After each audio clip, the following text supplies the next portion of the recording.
भाइयों और बहनों, आप सबके बीच आ रहे हैं हरीश कवासी।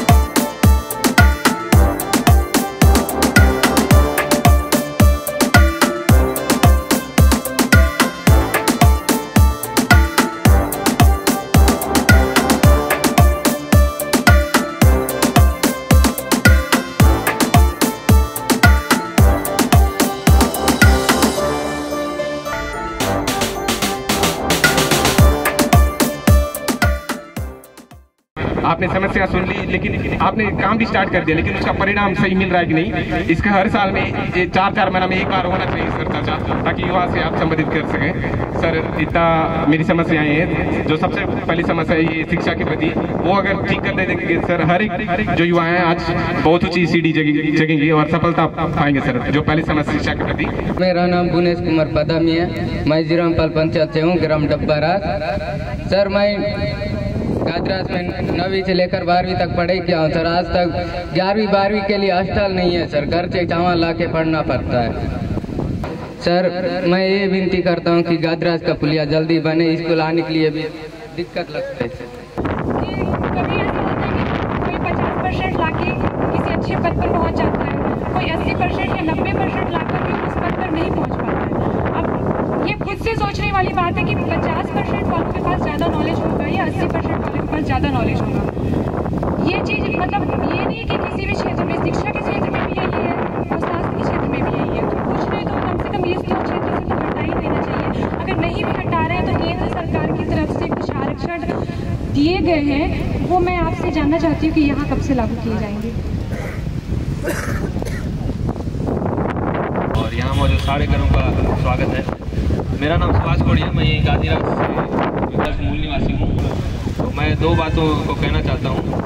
पहला कि हमारे गाजीराज में काफ़ी सालों से यहाँ खेल स्टेडियम नहीं था, तो हमारे मंत्री जी और हमारे नेता माननीय श्री हरीश कवासी जी, इनके मदद से हमारे गाजीराज में स्टेडियम बना, तो इसके लिए बहुत बहुत धन्यवाद। मैं चाहता हूँ कि ये स्टेडियम के पास जो जिम का प्रस्ताव खुला था, जो हमारे इंदिरा कॉलोनी में है, तो उस जिम को भी इस स्टेडियम के पास किया जाए, ताकि जो खेल के लिए भी आते हैं वो कम से कम यहाँ जिम को भी ज्वाइन करें और अपने स्वास्थ्य की ओर थोड़ा एक कदम और आगे बढ़ा लें।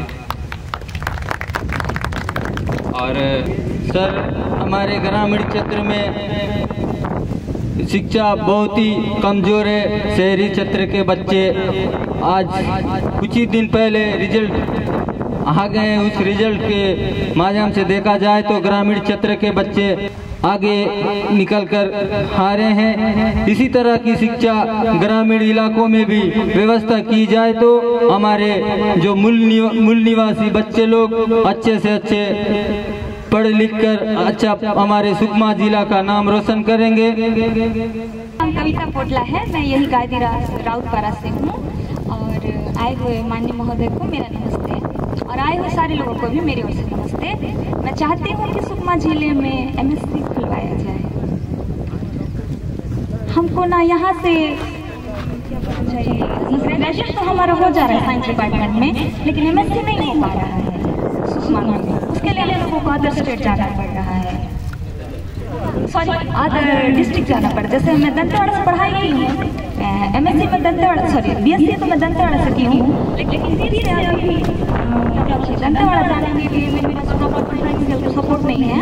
तो मैं चाहती हूँ कि मेरे जिले में मुझे MSc मिले, ताकि मुझे और मेरे बाद आने वाले पीढ़ी को भी इसका फायदा मिले। ऐसा थैंक यू। सेकेंडरी स्कूल में 10th पास की, मैं 83% में पास की। मैं मैथ्स लेके पढ़ना चाहती हूँ, लेकिन गाजीराज में मैथ्स सब्जेक्ट नहीं है हायर सेकेंडरी स्कूल में, इसलिए मैं चाहती हूँ कि गाजीराज हायर सेकेंडरी स्कूल में मैथ्स सब्जेक्ट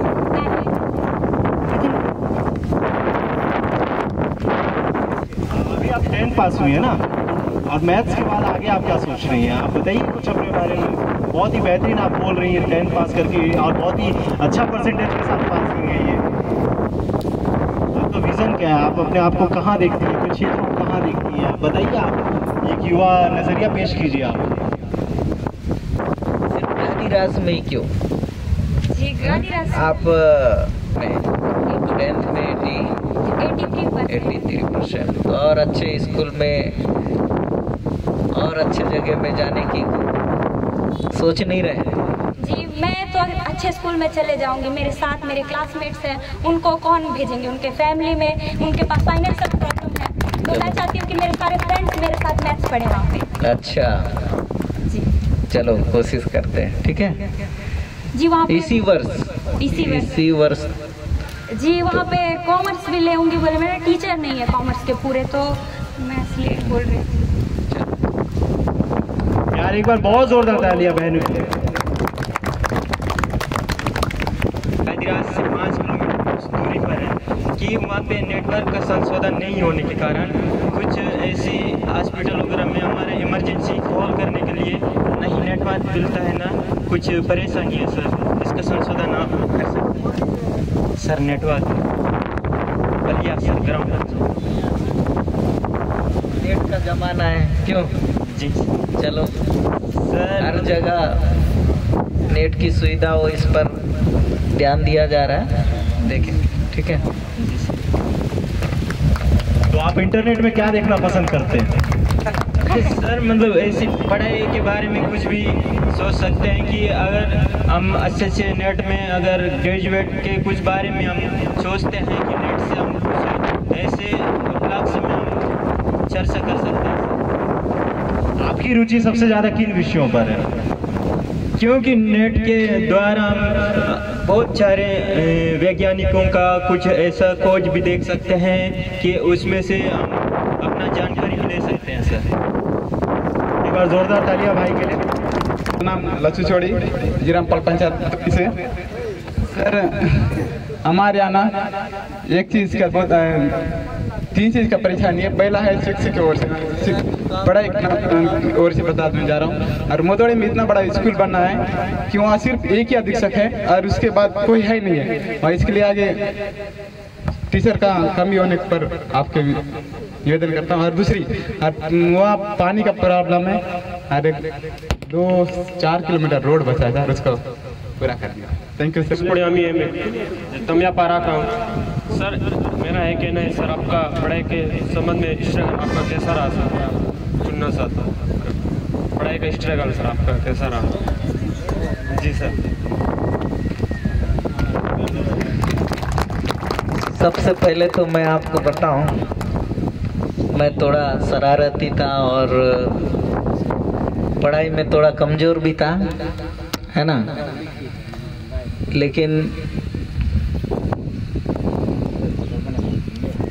मैं चाहता था, मेरे पिताजी चाहते थे अच्छे से पढ़े, लेकिन मैं कमज़ोर भी था और थोड़ा बदमाश भी था, इसलिए जितना मेरे को पढ़ना चाहिए था, मेरे पिताजी जो चाहते थे वो तो मैं नहीं कर पाया, लेकिन ग्रेजुएशन करने का मौका मिला।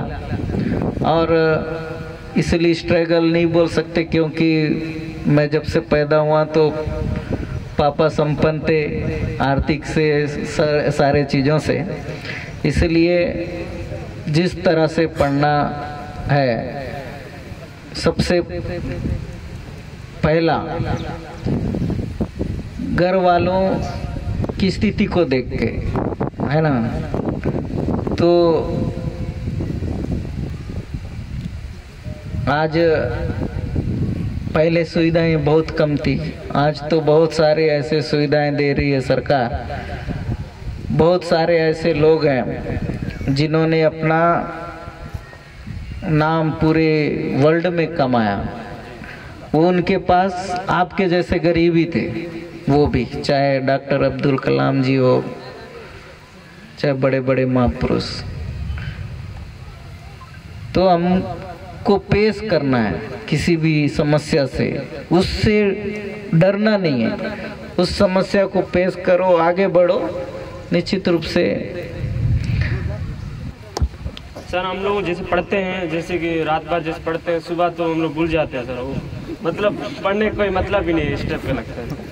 हम तो पढ़ते ही हैं सर, लेकिन रात भर मेहनत तो करते हैं, कंटिन्यू करे रहे हैं, लेकिन सुबह तो भूलते हैं सर। मतलब कुछ रहते हैं, ऐसा कुछ नहीं है, ऐसा जिसे रहता ही है, लेकिन बाकी तो भूल जाते हैं सर। पढ़ने का ट्रिक बोल सकते हैं सर आप? मैं भी बहुत भूलता था,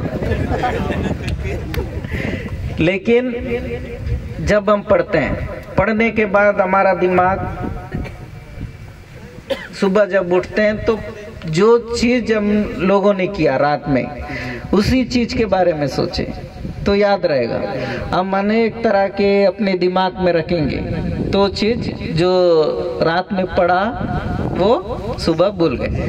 तो इसलिए लोग कहते हैं और शिक्षक भी कहते हैं कि सुबह के समय पढ़ो, तो रात में पढ़े और सुबह रिविजन करके स्कूल जाएंगे तो अब भूलेंगे नहीं, है ना। युवक और जनप्रतिनिधि में जितनी ईमानदारी आप लोगों को चाहिए थी वो अभी आप लोगों को देखने मिली। दोनों ने बहुत ही ईमानदारी से अपने अपने जीवन का व्यक्त किया। कुछ अब आखिरी कुछ सवाल लेने हैं हमको, जो भी हैं वो प्लीज़ इधर आ जाइएगा क्योंकि मौसम बहुत विपरीत दिशा में चल रहा है। जी मैं पलिया से बिलोंग करता हूँ जी। हम लोग के गांव में 3 परेशानी सर। पहली तो हम लोग के गांव के नदी में पुलिया नहीं है सर। जब चावल वगैरह लेने जाते हैं तो पानी भरा रहता है तो उधर से लाने में थोड़ा दिक्कत होता है सर। और क्रिकेट ग्राउंड नहीं है सर पलिया में, और इंटरनेट भी नहीं है सर। इतना ही था। चलो, आज हम लोगों ने युवाओं से चर्चा का कार्यक्रम रखा था जिसमें आप सभी ने भाग लिया और अपनी अपनी बातें रखी है। और सबसे पहले हमारे युवा साथी मोहन सिंह ने अपनी बात रखी। कहाँ है मोहन? आजा। मोहन ने सबसे अच्छी बात कही है कि शिक्षा ये एक ऐसा माध्यम है जिसको अपने चाहे देश के प्रगति में अनेक चीजों में सबसे महत्वपूर्ण भूमिका कोई निभाता है तो शिक्षा। और हम सबसे पहले युवाओं से चर्चा इसलिए हमने चालू करी है क्योंकि युवाओं से चर्चा करेंगे, कुछ आप राय देंगे, उस राय के अनुसार हम काम करने की कोशिश करेंगे ताकि कुछ आपके सुझाव से हम जिले का विकास कर सके और यहाँ के जो भी समस्या है उन समस्याओं को समाधान करने का प्रयास कर सके।